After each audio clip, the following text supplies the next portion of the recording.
Estimados amigos de Socioecosistemas, bienvenidos a esta presentación sobre el controversial texto de Robert Walker y Kim Hill que apareció en la revista Ciencia del 5 de junio del 2015. Muy significativa la fecha en que aparece.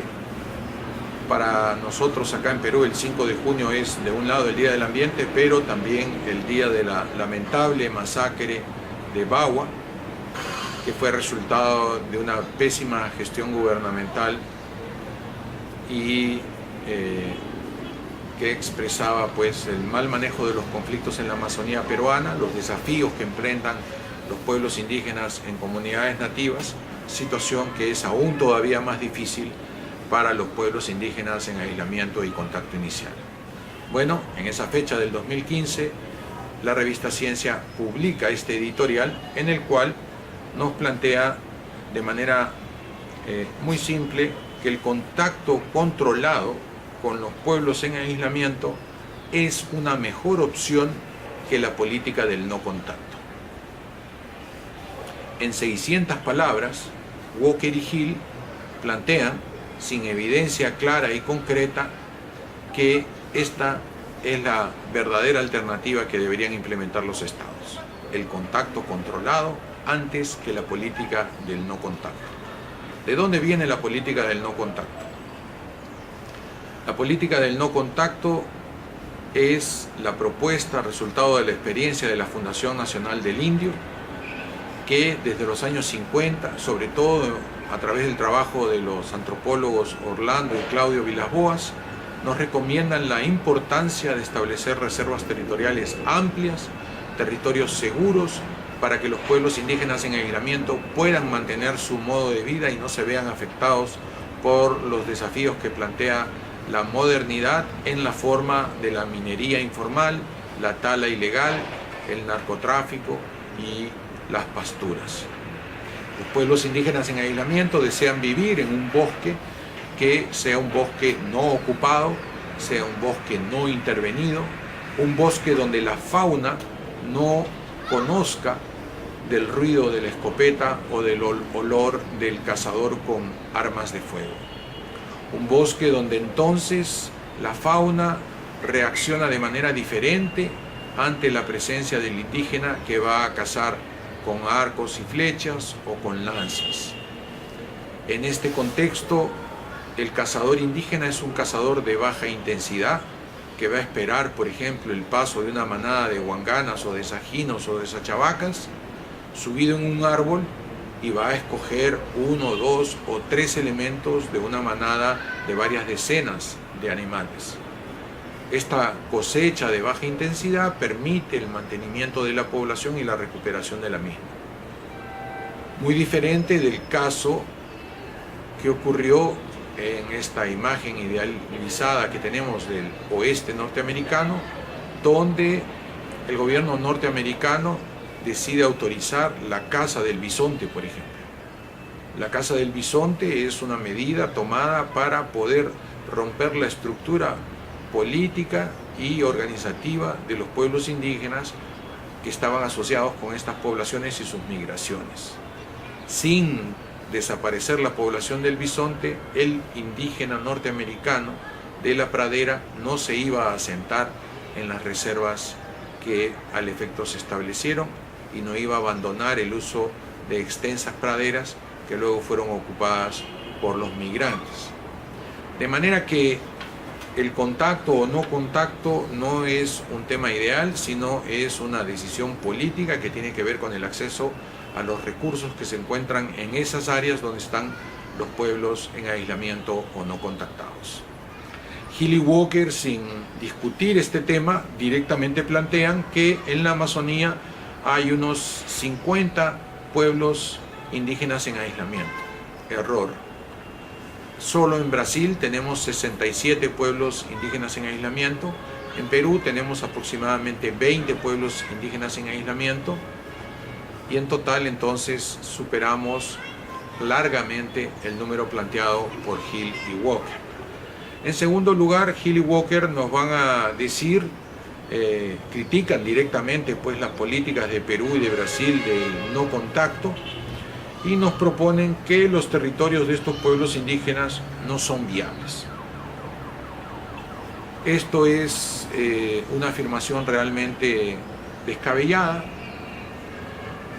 No se puede hablar de manera tan categórica para una situación de casi 80 o un poco más de pueblos en toda la región amazónica. Un caso es el de pueblos cuyo bosque ha sido fuertemente afectado y reducido, y entonces hablamos de algunas decenas de miles de bosques en las cuales sobreviven. Y otra situación muy diferente, las de pueblos indígenas que viven dentro de millones de hectáreas de bosque tropical nativo en relativamente excelente estado. Este es el caso, por ejemplo, de los pueblos indígenas que viven en el corredor Pano-Arawak, encima de las áreas protegidas del Alto Purús, el Manu y las reservas territoriales adyacentes. Este territorio no se agota en Perú, existe también del lado brasilero sobre otra cantidad similar de 8 millones de hectáreas. Solo en el lado peruano estamos hablando de entre 8 y 10 millones de hectáreas, que sumados a los 8 o 10 millones de hectáreas en Brasil nos hacen entre 16 y 20 millones de hectáreas. Pero supongamos que son solo 8 millones de hectáreas. 8 millones de hectáreas es el 30% de las Islas Británicas. ¿Es entonces posible afirmar que no es viable en el largo plazo un territorio que equivale al 30% de las Islas Británicas, que significa unos 8 millones de hectáreas? ¿Así de fácil? No, por supuesto que no. Hay que entender los procesos que ocurren alrededor de estas áreas.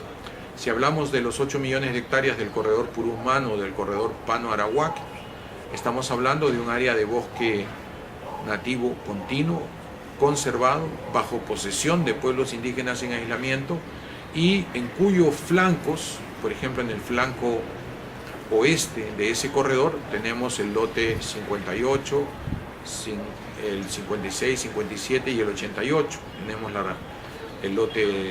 los lotes de camisea. Tenemos más al norte actividades forestales de pequeña intensidad. Tenemos la presencia de algunos mineros en parte de estos sectores, pero todas son intervenciones muy pequeñas, ¿no? Cuando hablamos del campo de camisea estamos hablando de 16 hectáreas. Entonces la capacidad de impacto en términos de cambio de uso de la tierra es limitada. No significa entonces que el gas de camisea va a cambiar la forma de vida de los 8 millones de hectáreas de los cuales es vecino. Hay entonces unas posibilidades de gestionar estos territorios que tienen que ver con los instrumentos de gestión que nos planteemos, que tienen que ver con el monitoreo, el control, la vigilancia, la educación ambiental en terreno y la garantía del bienestar de pueblos indígenas en aislamiento, que lo que necesitan es que controlemos la presencia de fuerzas irregulares como pueden ser los narcotraficantes, los madereros ilegales y los mineros ilegales. Decir que es mejor contactarlos porque el territorio no es viable es básicamente decidir que narcotraficantes, mineros y taladores ilegales no deben ser vigilados, reprimidos y sancionados. Esta política ha sido abandonada en el siglo XX, estamos ahora en el siglo XXI y queda muy lejos atrás el tiempo en el que pensábamos que cualquier actor económico que quisiera aprovechar recursos debería hacerlo. Desde la década del 90 tenemos estándares de gestión ambiental. Quien está interesado en aprovechar un recurso no solamente debe manifestar su deseo de invertir, sino debe demostrar una operación económica factible y presentar los instrumentos de gestión ambiental que garanticen que va a minimizar el impacto y va a generar beneficios compartidos por todos en la sociedad, y no solo desde el punto de vista económico, sino también social y ambiental. La propuesta de Hill y Walker, como vemos entonces, no solo es irresponsable, sino que no respeta el marco legal vigente, nos muestra la arrogancia absurda de un par de investigadores que en 600 palabras y sin evidencia concreta, detallada, nos proponen una política que solo favorece a las industrias extractivas.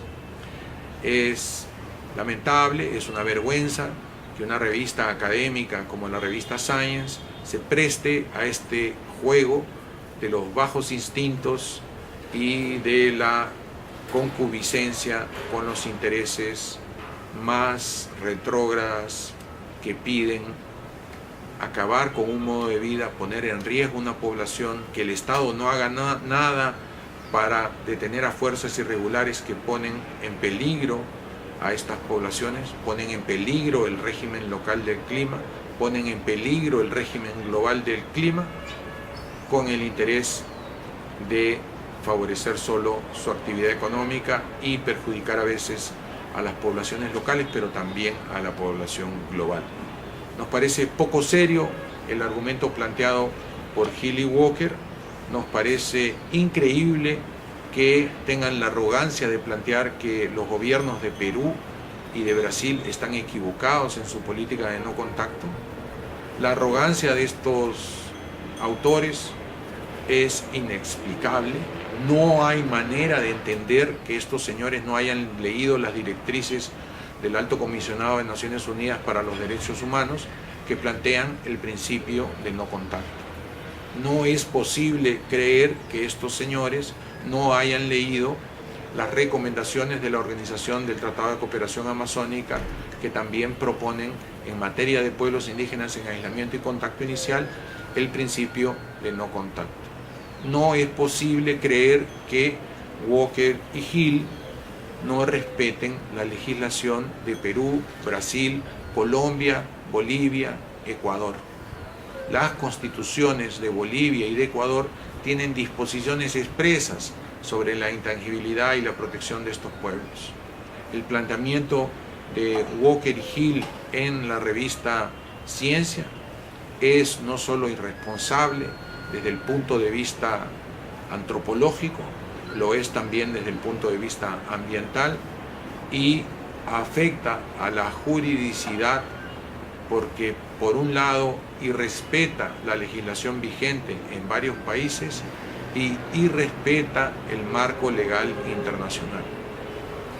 Peor aún, la revista Ciencia no ha dado hasta ahora espacio para documentos que vayan en la opción contraria a la que plantea Walker y Hill. Hay una serie de instituciones que explican la viabilidad de la protección de estos pueblos, están haciendo recomendaciones para la protección de territorios continuos y complejos, como la propuesta de AIDESEP y la plataforma PIASI sobre la protección del corredor Pano-Arahuac en Perú y la protección de otros corredores en Perú, porque tenemos varios mosaicos de áreas indígenas con áreas protegidas donde hay la posibilidad de hacer esta integración. En Brasil, de manera similar, ocurre esto, en Bolivia, en Colombia, en Ecuador. Sin embargo, estos autores, Walker y Hill, basándose en que han tenido una experiencia de campo en los años 70, en los años 80, entonces proponen una situación que hoy, en el siglo XXI, tiene que considerar todo este contexto que aquí hemos señalado, si no es simple y pura arrogancia, soberbia y un desconocimiento profundo de los procesos actuales por los que están pasando poblaciones como los Nahuas, los Maxcopiro y otros que plantean el contacto cuando ellos lo desean esporádicamente. Vienen y no tienen el deseo de establecerse largamente en los lugares, sino que recogen productos y desaparecen. Son resultado de una interacción que ha venido ocurriendo durante centurias y que va a continuar ocurriendo. Aquí lo que hay que hacer es proteger su territorio, mantenerlo a salvo y garantizar que podamos evitar el acceso de narcotraficantes, mineros y taladores ilegales. Además de los casos de Nahui y Mashcopiro que he mencionado, que tienen que ver con que sí hay un contacto, pero no es un contacto para asentarse ni para establecerse en un territorio, sino para mantener su modo de vida. Y este contacto tiene que ver con recoger productos o servicios, atención que puedan necesitar esporádicamente y no de manera regular. De otro lado, hay pueblos que no plantean ese contacto, se mantienen dentro del bosque, no sabemos ni la lengua que hablan. En el Manu tenemos 5 pueblos que no sabemos de qué familia étnica son. En este corredor Pano-Arawak tenemos varios pueblos que no sabemos qué lengua hablan. Lo que sabemos es que viven en una determinada cordillera, entonces los denominamos con el nombre del lugar físico en el que se encuentran. Por todas estas razones me parece que la propuesta de Walker y Hill es bastante irresponsable y no apunta a proteger a los pueblos en aislamiento, sino a transformarlos pensando en esa vieja política de la integración, la asimilación para convertirlos a algo que ellos no son y poder tomar las tierras que ocupan a fin de favorecer a los interesados en aprovechar los recursos que éstas contienen. Muchas gracias. Hasta pronto.